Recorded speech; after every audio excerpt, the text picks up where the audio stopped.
Baik, kita sekarang menuju ke pertanyaan, menjawab pertanyaan sambil saya ngecek pertanyaan-pertanyaan yang sudah masuk. Bapak Ibu peserta webinar AHKI, jika ada pertanyaan silakan tuliskan di kolom komentar. Baik Bapak Ibu yang telah tergabung di Zoom maupun di YouTube, saat ini pertanyaan sudah kami buka, sesi pertanyaan sudah kami buka. Nah, sambil menunggu pertanyaan-pertanyaan yang masuk dari peserta webinar hari ini, saya ingin menanyakan untuk terkait dengan materi atau pemaparan Pak Adi dulu nih. Pak Adi tadi di slide-nya Pak Adi, di penjelasan Pak Adi, di sana dikatakan bahwasanya anggota AHKI ini minimal menempuh pendidikan 100 jam. Apakah ada alasan khusus mengapa?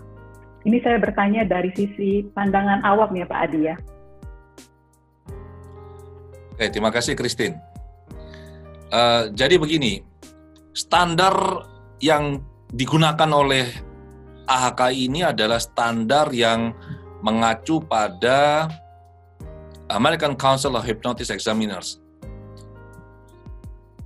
Jadi kami menggunakan teknik berbasis hipnoanalisis, bukan teknik berbasis sugesti. Untuk bisa menguasai teknik berbasis hipnoanalisis itu tidak mudah.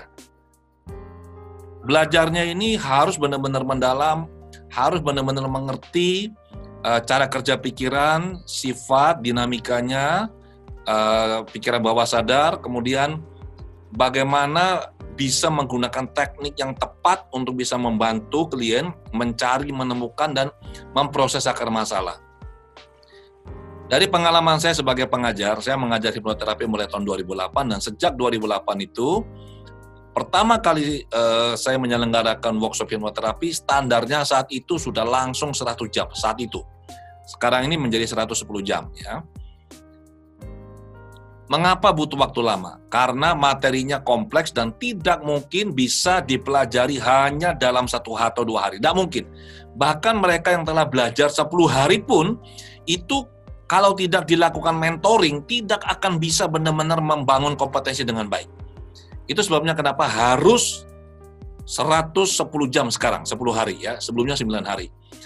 Ini diutamakan lebih agar para hipnoterapis AHKI ini memiliki kompetensi yang memang benar-benar mumpuni, mampu melakukan hipnoterapi dengan cara yang tepat, efektif, dan terutama aman bagi klien. Jadi bisa dibayangkan, orang datang ke hipnoterapis, percaya pada hipnoterapis, kemudian dalam tanda kutip ya, mereka menyerahkan dirinya untuk pikiran bawah sadarnya dieksplorasi oleh si hipnoterapis. Maka untuk bisa melakukan ini, sekali lagi hipnoterapisnya harus punya kompetensi yang tinggi. Kalau tidak, ini akan bisa berdampak sangat tidak baik bagi klien. Demikian, Christine. Oke. Nah, saya penasaran dengan disertasi Pak Adi. Pak Adi kan meneliti juga pendidikan-pendidikan hipnoterapi yang ada di Indonesia nih. Sebenarnya apakah semua pelatihan yang telah terselenggara di Indonesia, di luar dari lembaga yang Pak Adi miliki, itu semuanya sudah berstandarisasi 100 jam atau ada yang lebih cepat dari itu? Karena tadi Pak Adi mengatakan 100 jam ini standar dan ini tidak mungkin mengajarkan materi yang begitu lengkap dan komprehensif dengan waktu dekat. Nah, apakah ada lembaga pelatihan yang tidak 100 jam? Kalau ditanya apakah ada lembaga yang mengajar hipnoterapi tidak 100 jam, jawabannya sangat banyak. Jadi hasil penelitian disertasi saya itu menunjukkan bahwa ada hipnoterapis ini yang menjadi hipnoterapis ya, menjadi hipnoterapis hanya dengan masa pendidikan 1 hari ada, 2 hari ada, 3-4 hari ada. Jadi durasinya tuh diklasifikasi 1-2 hari, 2-3, 3-4, 4-5, 5-6, 7-8, 9-10 dan 10 jam ke atas ya. Jadi 10 hari ke atas. Nah, ini ada standarnya itu memang sangat beragam. Nah, saya tidak dalam kapasitas untuk bisa memberikan komentar mengenai standar-standar ini, tetapi yang pasti begini, setiap standar tentu punya dampak, punya konsekuensi. Standar ini sangat terkait erat dengan kompetensi yang dihasilkan dari pelatihan ini. Nah, AWGI yang anggotanya lulusannya bergabung dalam AHKI memilih menggunakan standar 110 jam saat ini. Apakah ada lembaga lain yang menyelenggarakan juga 100 jam? Beberapa tahun lalu ada. Tapi yang saya perlu sampaikan adalah di Indonesia yang pertama kali menetapkan standar 100 jam itu adalah AWG. Pertama kali. Tahun 2008 saya ingat betul, 2008 bulan Oktober, pertama kali saya menyelenggarakan kelas hipnoterapi, itu sudah langsung 100 jam. Saat itu yang sangat marak adalah pelatihan yang cuma 1-2 hari. Dan 1-2 hari sampai sekarang juga masih sangat banyak. Pernah ada lembaga atau teman-teman saya sesama trainer yang juga menyelenggarakan pelatihan yang 100 jam. Tetapi 100 jamnya mereka itu sebenarnya hanya 60 jam tatap muka, 40 jamnya adalah baca buku, nonton video. Sementara standar AHKI 100 jam benar-benar adalah 100 jam di kelas. Tidak termasuk praktek mandiri, tidak termasuk membaca buku, nonton video, tidak termasuk diskusi, tidak termasuk seperti itu ya. Ada juga yang sempat menyelenggarakan pelatihan sampai 120 jam kalau saya nggak salah ingat itu. Beberapa tahun lalu, itu ada teman saya di Jakarta, di mana dia menghimpun beberapa trainer dari bidang ilmu yang berbeda. Jadi dia mengajar misalkan teknik ego state. Kemudian ada yang mengajar NLP, jadi dia mengajar ego state 2 hari, NLP 2 hari, ada yang mengajar soal dasar psikologi 2 hari, ada yang mengajar mengenai parenting 2 hari, ada yang mengajar mengenai past life regression 2 hari. Nah, di total semuanya itu minimal 100 jam. Tetapi yang saya lihat adalah dasar keilmuannya itu berbeda, sehingga pieces ini sulit sekali disatukan karena tidak ada backbone, tidak ada sebuah backbone teori yang menyatukan ini semua. Seperti itu, Christine. Kalau untuk saat ini tidak ada. Jadi yang 100 jam saat ini yang saya tahu hanya AWG. Yang saya berharap sih ke depan nanti teman-teman yang lain juga akan menyelenggarakan pelatihan dengan standar minimal 100 jam. Kalau di AWGI setelah 110 jam, apabila praktisi ini aktif, mereka membuat laporan, kemudian dinilai 25 kasus, mereka dinyatakan lolos dalam bentuk laporan kasus, kemudian akan bisa ikut kelas advance, di mana mereka akan belajar 100 jam lagi, dan di situ mereka setelahnya akan mendapat sertifikasi sebagai clinical hypnotherapist, jadi CCH. Jadi total adalah 210 jam, dan ini adalah standar tertinggi di Indonesia yang sampai sekarang belum pernah ada satupun penyelenggara pelatihan yang menyelenggarakannya. Demikian, Christine. Baik. Terima kasih Pak Adi atas penjelasannya. Saya akan kembali ke Pak Adi, tapi sebelumnya saya mau bertanya pada Pak Yudo dulu nih. Pak Yudo, sekaitan dengan aturan standar yang telah ditetapkan oleh AHK ini kan sebaiknya memang sepatutnya untuk dipatuhi baik oleh hipnoterapis dan oleh klien juga ya, Pak Yudo ya? Iya, betul. Iya. Nah, masyarakat saya tidak tahu dengan kota-kota yang lain, tapi masyarakat di Kota Medan ini banyak sekali yang dalam kehidupan sehari-hari itu tidak mematuhi protokol yang dianjurkan pemerintah. Yang paling sederhana adalah masker. Jadi kalau saya turun ke jalan, ya saya melihat banyak sekali masyarakat yang tidak pakai masker. Nah, kalau ditanya kenapa tidak pakai masker, jawabannya ini orang Medan agak unik nih. Mungkin yang Medan di sini bisa relate dengan yang saya akan sampaikan ini. Kalau ditanya kenapa nggak pakai masker, memangnya kenapa?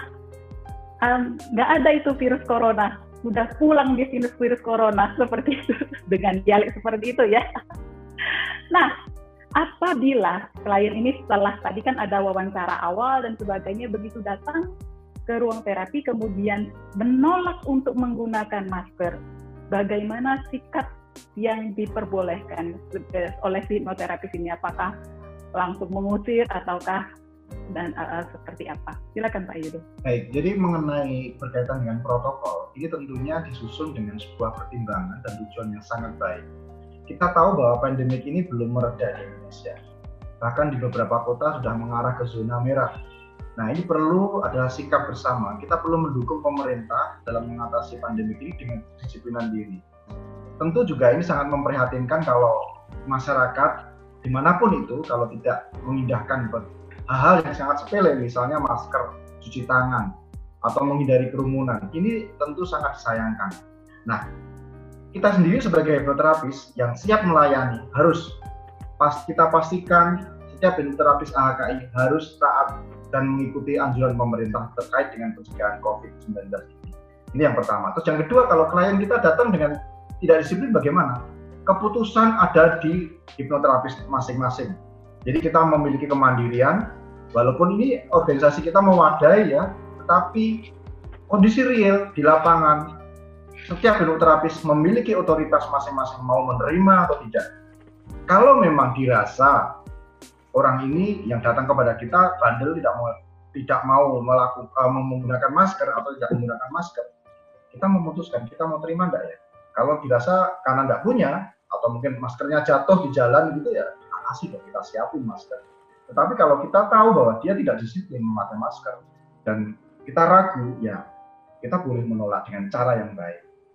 Tapi bahwa kalau ada siapapun datang untuk melakukan hipnoterapi harus diterima dengan baik. Kalau memang tidak ada alasan untuk menolak, itu kembali kepada masing-masing hipnoterapis ya, karena otoritas tetap di masing-masing. Secara kontekstual, realnya bagaimana? Masing-masing hipnoterapis yang memutuskan. Tapi kalau memang dirasa tidak aman, sebaiknya ditolak dengan baik. Tapi kalau dirasa aman, hanya karena sesuatu yang teknis gitu ya, oh kebetulan sebelum masuk ruang terapi jatuh gitu ya, saat kita turun dari mobil gitu ya dikasih dong, kita siapin. Jadi hipnoterapis juga harus nyiapin masker untuk dirinya sendiri dan klien.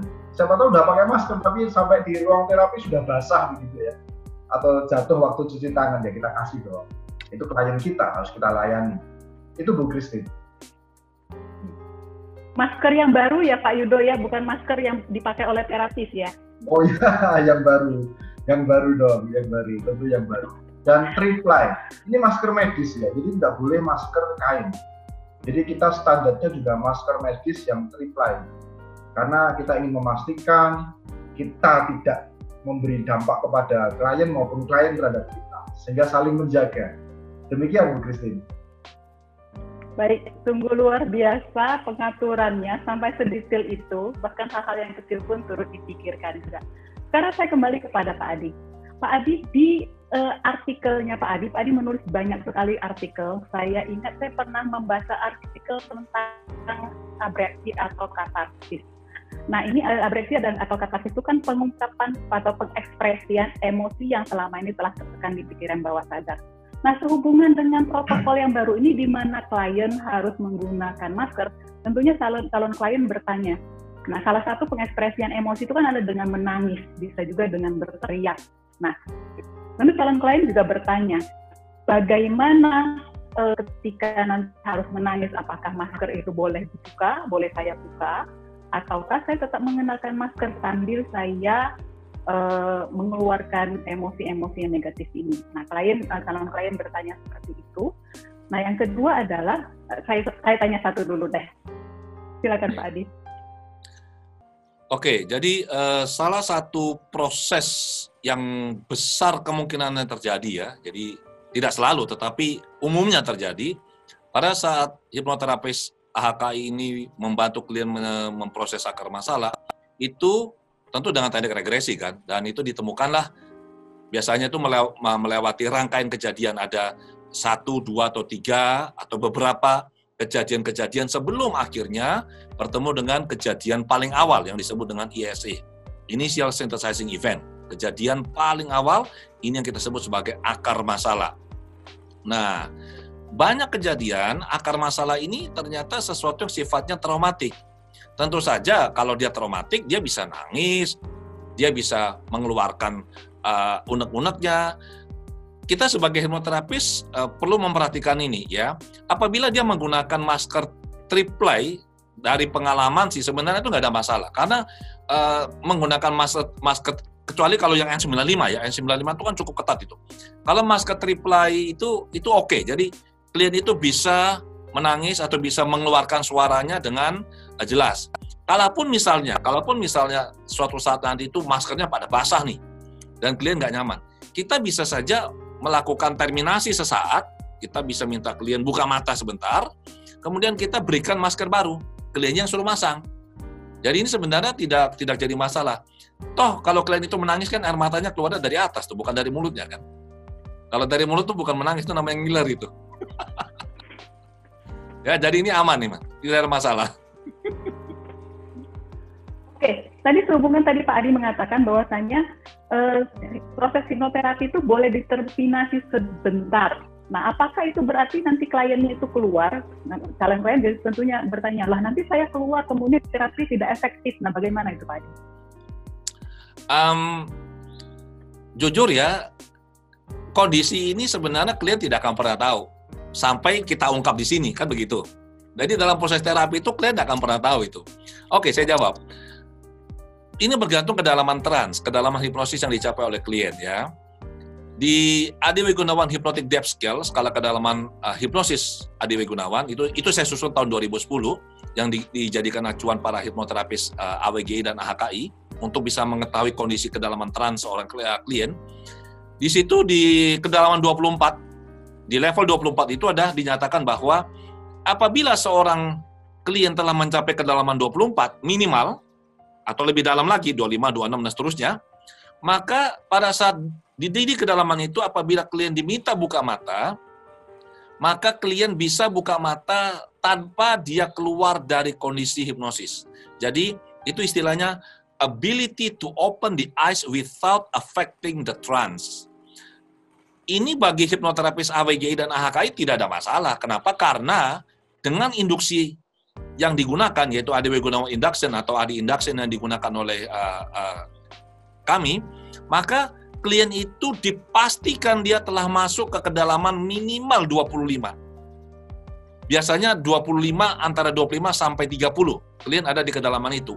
Jadi dia sudah lewat dari kedalaman 24. Maka apabila dibutuhkan pada saat kita terminasi sesaat, kita minta klien buka mata, kita bilang, oke, Anda buka mata, kemudian tolong dilepas ini maskernya, saya kasih masker baru, ini ada tisu kalau perlu Anda mau lap mata Anda atau mungkin mulut Anda.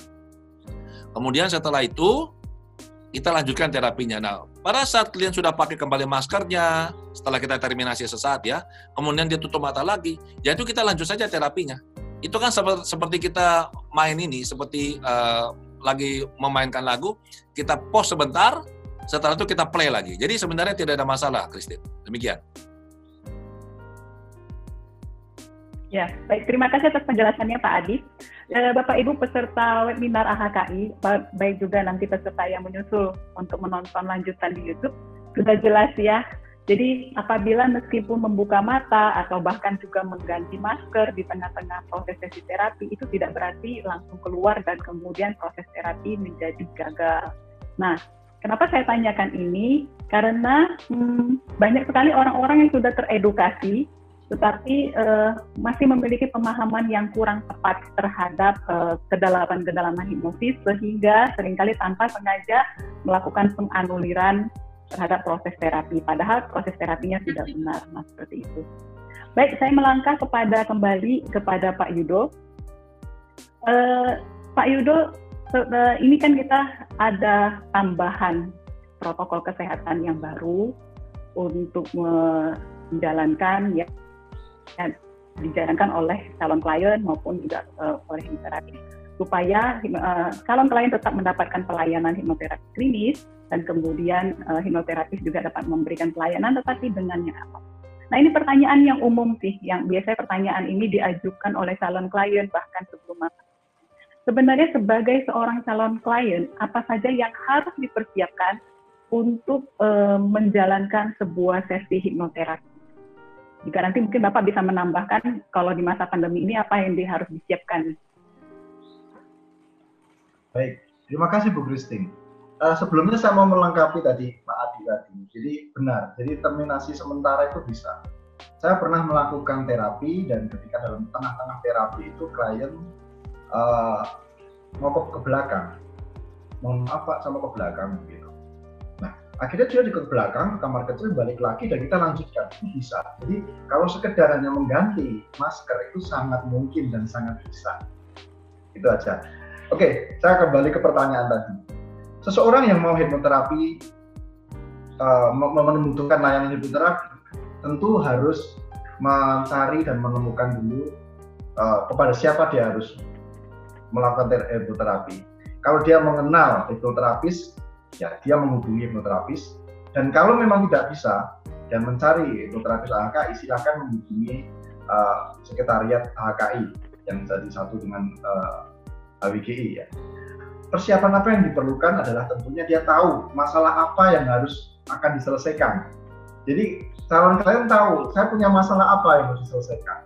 Jadi dia menyampaikan dulu kepada kalau sudah ketemu hipnoterapisnya ya, kontak, dan dia menyampaikan, akan diberikan form gitu ya, intake form namanya ya, lalu mengisi dan nanti akan dikirim melalui email, tidak secara langsung ya, dalam masa pandemi ini melalui sarana elektronik. Nah, nanti setelah itu akan dilihat, dipelajari, dan juga akan dipastikan bahwa kondisi calon klien ini sehat, siap menjalani hipnoterapi, ya, sehat secara fisik maksud saya, secara psikis mungkin dia punya masalah psikosomatis ya. Setelah itu baru akan diberikan jadwal. Nah, dalam proses saat ini nanti akan ada sesi di mana kalau di dalam masa biasa ada sesi wawancara istilahnya dalam bahasa awam. Maka wawancara awal ini yang memakan waktu ya sekitar 1 jaman untuk mendalami keluhan dari kalian ini akan disampaikan kepada calon hipnoterapisnya ya. Jadi akan ketemu secara online melalui media yang ada. Ini perlu dilakukan sebelum terapi secara fisik langsung bertemu di ruang terapi. Jadi begitu Bu Christine. Oke. Ini tadi berarti ada tambahan ya, intake form yang harus diisi terlebih dahulu. Secara online. Kemudian juga ya diisi secara online dan itu dikirimkan sebelum jadwal terapi yang telah ditentukan ya Pak ya. Ya. Oke, baik. Sisanya masih sama seperti aturan-aturan standar sebelumnya ya. Betul sekali. Ya, baik. Terima kasih atas jawabannya Pak Yudo. Nah, kembali saya mengingatkan kepada Bapak Ibu peserta webinar AHKI, apabila ada pertanyaan silakan menuliskan di kolom komentar untuk Bapak Ibu yang telah hadir di Zoom maupun Bapak Ibu yang telah hadir di YouTube, bisa mengetikkan di kolom komentar. Saya akan menyampaikan kepada 2 narasumber kita agar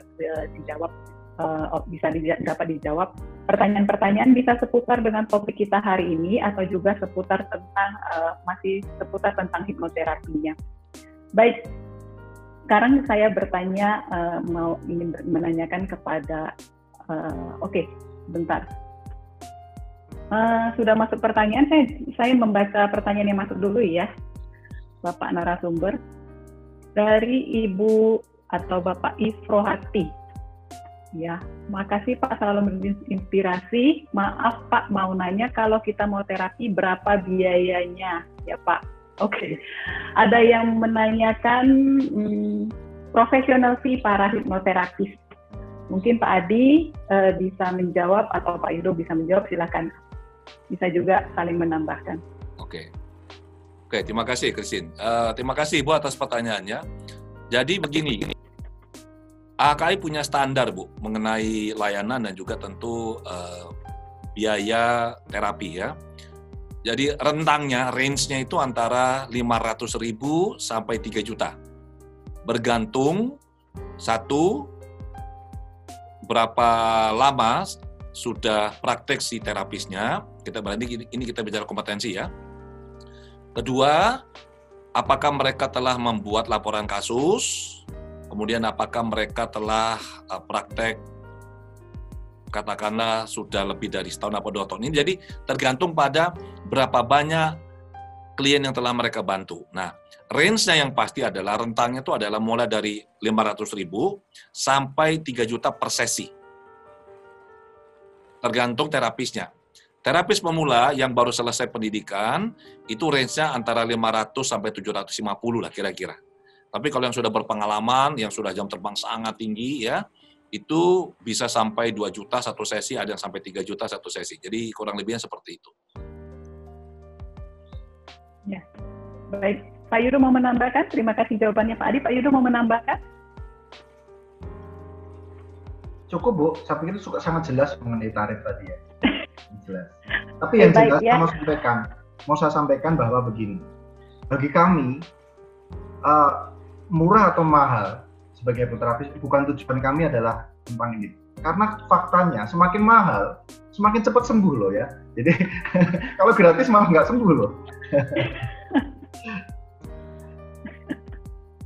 Oke Bu. Oke. Baik, sudah mulai bermasukkan pertanyaan-pertanyaan. Ini pertanyaan dari salah satu rekan sejawat kita juga, Bapak Selamat Rojali. Kalau calon klien sudah tes swab, setelah berapa lama maksimal hasil tersebut berlaku? Mungkin Pak Yudo bisa menjawab.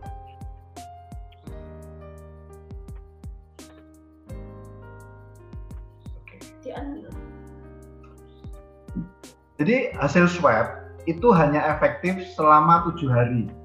Jadi setelah 7 hari tentunya sudah tidak efektif lagi. Tapi juga bukan berarti setelah 7 hari itu seseorang tidak sehat ya, begitu ya. Jadi kalau untuk penerbangan sampai 14 hari. Ya. Jadi swab adalah efektif atau dapat dikatakan berlaku, dinyatakan masih valid sampai 7 hari. Tapi bukan berarti setelah, saya ulang ya, setelah itu berarti tidak sehat juga enggak.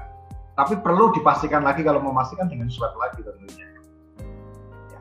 Tapi bagi hipnoterapis, ya, hipnoterapis yang kita jalani ini ya tidak mewajibkan.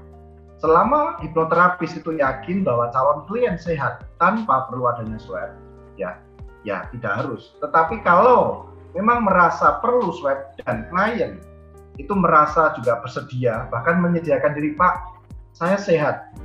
Mungkin terapisnya ragu untuk memastikan itu saya bersedia swab dan ditanggung sendiri, ya itu sangat terima kasih bahkan sehingga sama-sama nyaman begitu ya. Jadi tidak ada kewajiban swab untuk mau terapi, ya itu Bu. Jadi tidak mau membebani masyarakat juga gitu. Selama kita yakin sehat, oke. Baik, terima kasih atas jawabannya Pak Yudo. Kemudian saya akan membacakan pertanyaan yang sudah masuk lainnya. Dari Ibu Susan, selamat malam Pak. Proses saat terapi seperti apa ya? Saya berikan kepada Pak Adi dulu, nanti mungkin bisa ditambahkan oleh Pak Yudo. Silakan Pak Adi. Kalau ditanya proses terapi seperti apa, jadi seperti ini. Ini saya cerita dari apa yang kita lakukan ya, hipnoterapis AWGI dan AHKI ya. Jadi proses terapi itu selalu ada 5 langkah, selalu. Mau menggunakan protokol apapun selalu ada 5 langkah. Tentu saja untuk setiap protokol itu ada variannya nantinya ya. Selalu dimulai dengan pengawalan.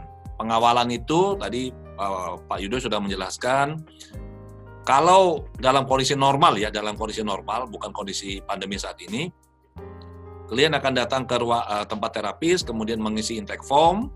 Bisa juga intake formnya itu dikirim terlebih dahulu. Intake form itu berisi adalah formulir berisi terdiri dari beberapa lembar, dan itu nanti ada nama, alamat, keterangan yang lain lah, termasuk apa masalahnya, sudah berapa lama Anda mengalami ini, dan seterusnya. Nah, setelah isi intake form, maka pada saat jumpa terapis akan dilakukan wawancara mendalam, itu pasti. Wawancara mendalam, terapis akan bertanya banyak hal seputar masalah klien. Jadi terapis tidak akan bertanya hal-hal di luar masalah klien. Ini tidak dibolehkan ini. Jadi kalau sampai ini bahayanya ini, karena di sini ini ada ketua dewan etiknya nih, Pak Yudo ini. Pak Yudo tahu dan kami tahu persis. Kalau seorang terapis AHKI sampai melakukan pelanggaran seperti ini, itu bisa disidang beneran loh. Termasuk saya ketua umumnya. Kalau saya ketua umum melakukan pelanggaran ini dan dilaporkan oleh masyarakat kepada Dewan Etik, itu saya akan dipanggil oleh Dewan Etik dan disidang loh saya. Jadi ini nggak main-main. Maka kami hanya boleh bertanya hal-hal seputar masalah klien, tidak boleh di luar itu.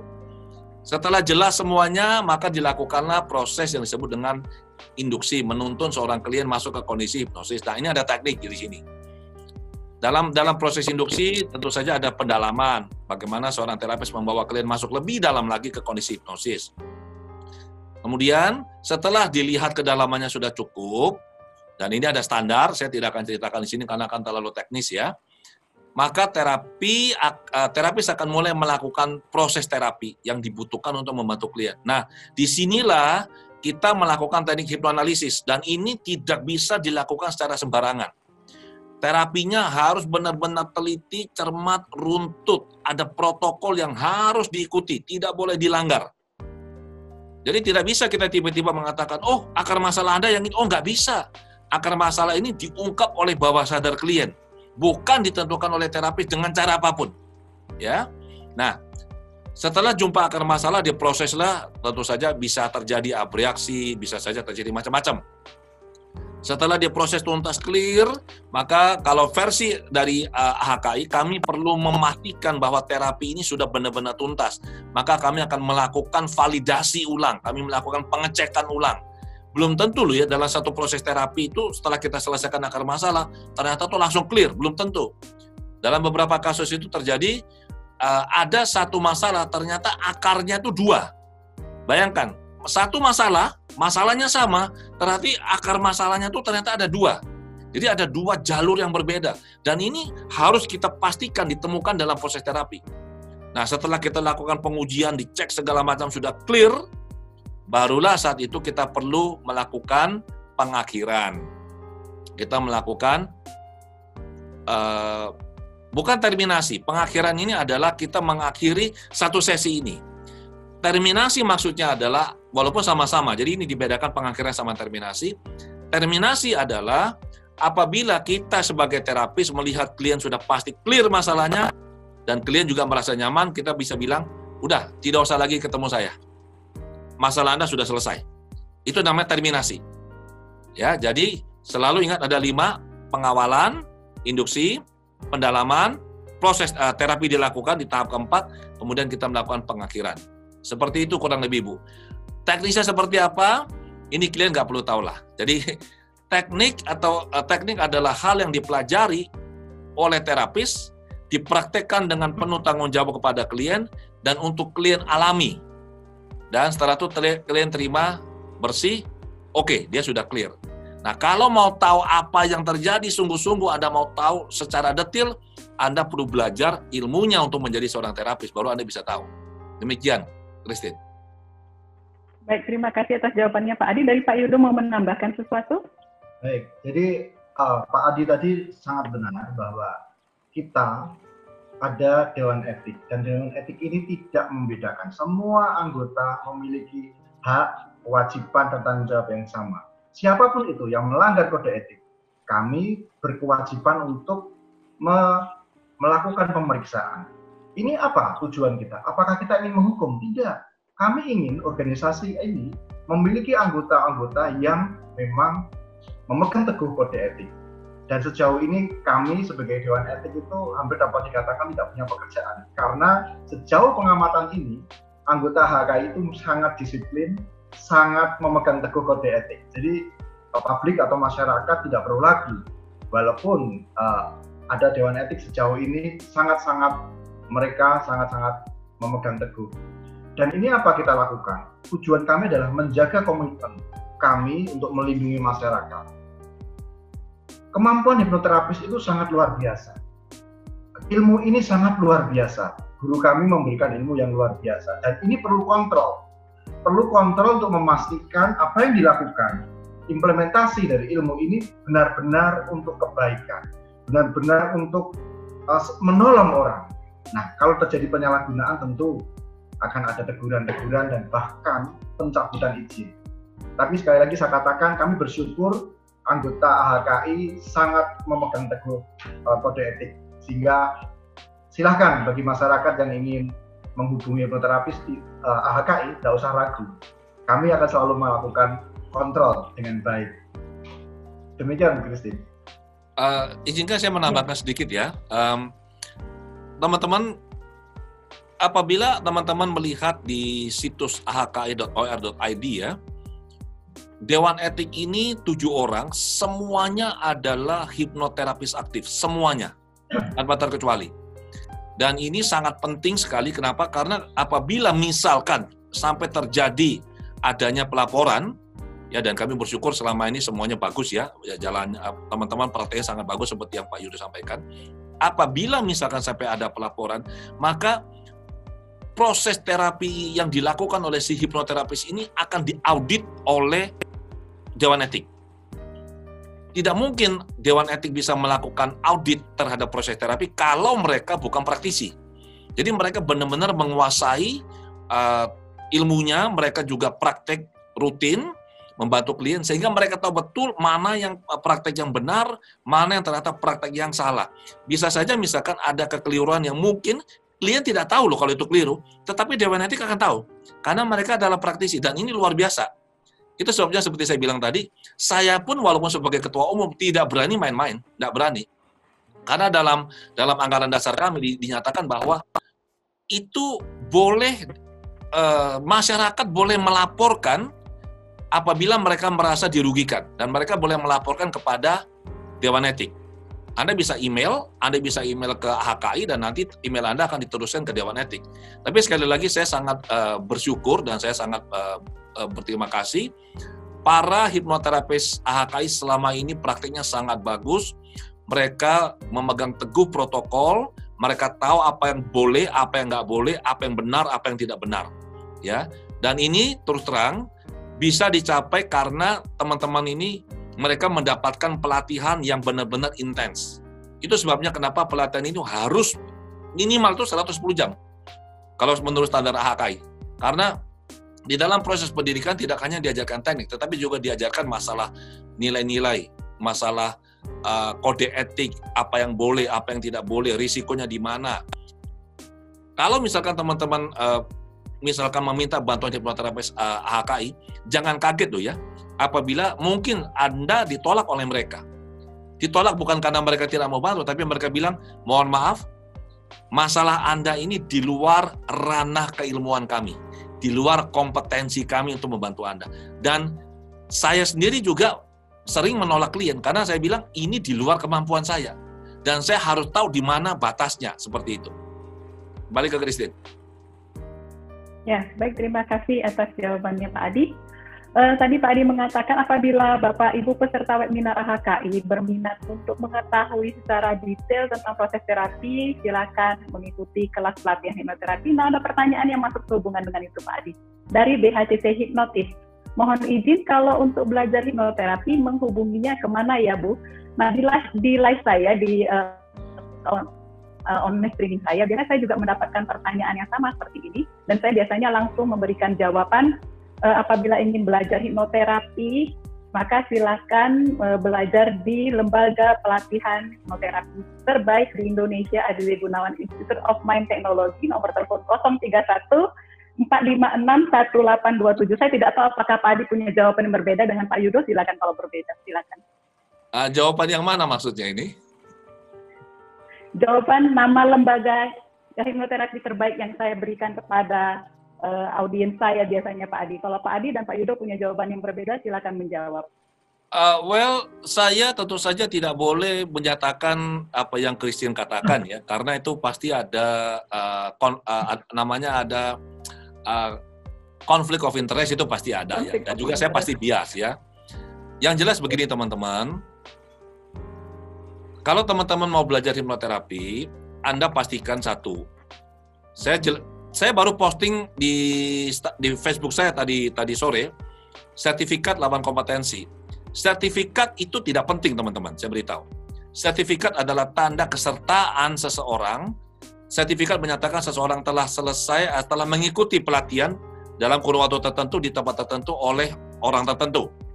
Nah, yang paling penting adalah kompetensi.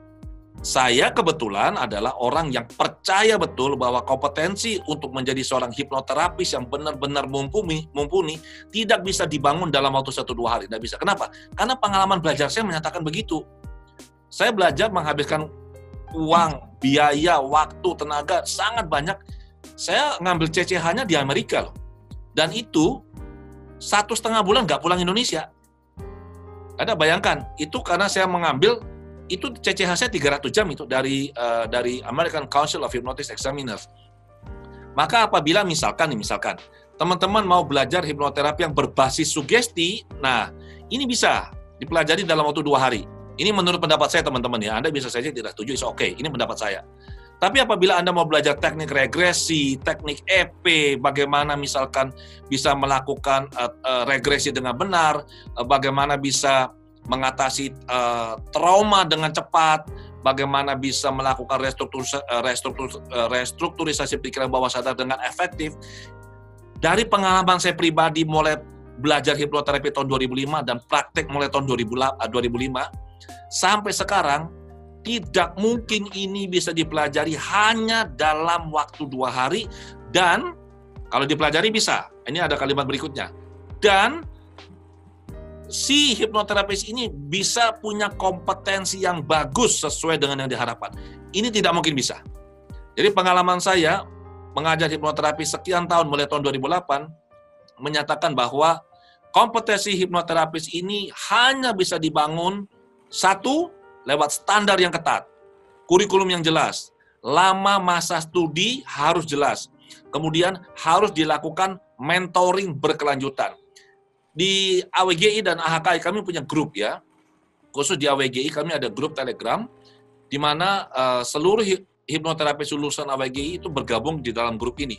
Dan di dalam grup ini kami mendiskusikan teknik, mendiskusikan kasus-kasus, contoh-contoh kasus ya, tapi kami tidak menyebut nama klien karena ini rahasia. Bahkan teman-teman, para hipnoterapis AWGI yang telah mengikut pelatihan sampai 200 jam ya, 19 hari, hipnoterapis yang sangat senior, yang punya gelar CCH, itu dalam beberapa kesempatan, itu ada juga yang tetap konsultasi ke saya, tanya saya untuk masalah kasus. Dan di situ saya memberikan bimbingan, memberikan arahan. Jadi teman-teman lihat bahwa ini sebuah kompetensi yang kita bangun secara berkelanjutan dan tidak bisa hanya 1 hari. Itu sebabnya kenapa bagi saya, pemahaman saya, menjadi hipnoterapis klinis ini adalah sebuah proses berkelanjutan yang tidak mungkin bisa dibangun hanya dalam 1-2 hari ataupun 10 hari pelatihan. Tidak bisa. 10 hari pelatihan ini hanyalah standar minimal. Kita perlu terus membangun diri kita. Saya pun sampai saat ini masih terus belajar, ya, masih jauh dari apa yang saya harapkan. Masih sedikit lah pengetahuan saya di bidang ini. Jadi saya masih terus belajar, masih baca buku, masih ikut webinar luar negeri, ya, ikut kalau tidak ada pandemi saya ikut pelatihan di luar negeri, konferensi internasional setiap tahun saya ke luar negeri belajar. Jadi itu yang saya alami, itu yang saya rasakan, dan ini yang saya percayai, dan ini menjadi standar AWG sampai saat ini. Demikian, Christine. Bu Christine. Halo. Baik, terima kasih atas jawabannya Pak Adi. Saya melangkah pada pertanyaan-pertanyaan berikutnya. Ini ada pertanyaan masuk dari Ibu Natalia. Ibu Natalia menanyakan, mohon informasi nama-nama terapis yang sudah praktek di wilayah Jakarta Barat dan Jakarta Pusat. Terima kasih. Lalu berapa lama masalah yang bisa diselesaikan dalam satu sesi? Silakan Pak Yudo, jika Pak Yudo mempunyai informasi yang bisa disampaikan terkait pertanyaan ini. Saya mau menjawab tadi pertanyaan yang sebelumnya. Jadi karena Pak Adi kan tidak bisa menjawab, biar saya yang menjawab. Di mana? Nah, ya ini harus. Jadi saya tahu, kalau Pak Adi pasti tidak tahu lembaga mana yang terbaik kalau kita mau belajar hipnoterapi. Tapi sebelum kita mencari lembaga yang terbaik, kita harus tahu dulu motivasi kita apa menjadi hipnoterapis. Kalau ingin main-main, kalau ingin kaya, jangan jadi hipnoterapis. Akan kecewa. Tetapi ketika kita ingin menjadi hipnoterapis, ingin menolong orang, ingin membuat orang hidupnya lebih baik, menolong orang mengatasi masalahnya, hipnoterapi ini menjadi salah satu solusi alternatif. Dan saya tahu tempat belajar terbaik di Indonesia, bahkan mungkin di Asia Tenggara ini, yaitu di AWGI di Surabaya. Nah, guru besar kami adalah Pak Adi. Beliau ini bukan hanya mengajari tentang teknik, tetapi tentang bagaimana kita mengaplikasikan ilmu ini dengan baik dan benar. Bagaimana kita harus menolong orang. Dan inilah kebahagiaan terbesar. Saya pribadi memberi kesaksian bahwa saya dapat dikatakan belum balik modal kalau dihitung dengan pendidikannya ya, yang sangat mahal. Tetapi bahwa saya sudah berkelebihan mendapatkan kebahagiaan dari praktek saya. Klien saya mungkin tidak sebanyak teman-teman, mungkin di atas 100 lah. Tidak termasuk THT ya. Itu sudah memberikan kebahagiaan luar biasa. Kemarin, belum seminggu ini, saya diberitahu, Pak, anak saya udah 2 tahun loh saat ini. Dari seseorang yang selama 9 tahun tidak punya anak, belum bisa punya anak. Dan di awal-awal saya menjadi hipnoterapis, saya membantu dia. Sekali terapi. Sudah kemana-mana, ke dokter nggak bisa, secara medis tidak bisa, dengan hipnoterapi. Karena hanya itu ternyata masalahnya adalah masalah pikiran bawah sadar. Dan itu kebahagiaan yang luar biasa dan itu membuat energi hidup saya bertambah. Menolong seseorang menjadi hipnoterapis itu adalah hal yang utama. Menolong seseorang bukan untuk menjadi kaya. Jadi dikatakan tarif mahal tadi sebenarnya bukan itu yang dicari, tetapi bagaimana membawa orang keluar dari masalah. Dan itu hampir semua sejawat kami di AHKI merasakan hal yang sama. Itu ya. Itu Bu Christine. Jadi silahkan kalau ada yang tertarik, termotivasi untuk menolong orang, datang ke AWGI. Lembaga yang terbaik dan jelas kurikulumnya, dan tentunya akan mendapatkan bimbingan. Dan ini yang saya lakukan, yang saya dapatkan, dan saya memberikan rekomendasi penuh untuk hal ini. Terus yang kedua tadi pertanyaannya apa Bu Christine? Mohon maaf. Terkait dengan rekan kita yang sudah praktek di Jakarta Barat dan Jakarta Pusat, lalu dalam satu sesi berapa masalah yang bisa diselesaikan? Kalau dalam satu sesi, kita memiliki protokol satu sesi hanya bisa menyelesaikan satu masalah. Tapi bila seseorang itu memiliki beberapa masalah, ya harus membuat sesi yang lain. Karena tentu hipnoterapi ini hanya efektif bila kita fokus pada masalah apa yang akan diselesaikan. Kalau ternyata memiliki beberapa, ya pilih dulu mana yang prioritas. Kalau nanti ada lagi yang mau selesaikan, kita bisa janjian lagi. Nah, kalau di Jakarta Barat ada beberapa rekan kami yang sudah siap melayani di masa pandemi ini, tetapi sekali lagi saya sarankan menghubungi ke nomor kantor pusat kami sehingga nanti diarahkan kepada siapa yang terdekat di lokasi ibu gitu ya. Itu saran saya, segera nanti mencari nomor telepon kontak di sekretariat kami di AHKI di Surabaya. Nanti akan diarahkan kepada siapa yang terdekat di calon klien tersebut. Itu Bu, lebih baik. Jadi kita punya satu pintu untuk membantu. Baik, terima kasih jawabannya. Saya ingatkan kembali kepada Bapak Ibu peserta webinar AHKI. Nomor telepon kantor pusat AHKI ada di 031 546 1827.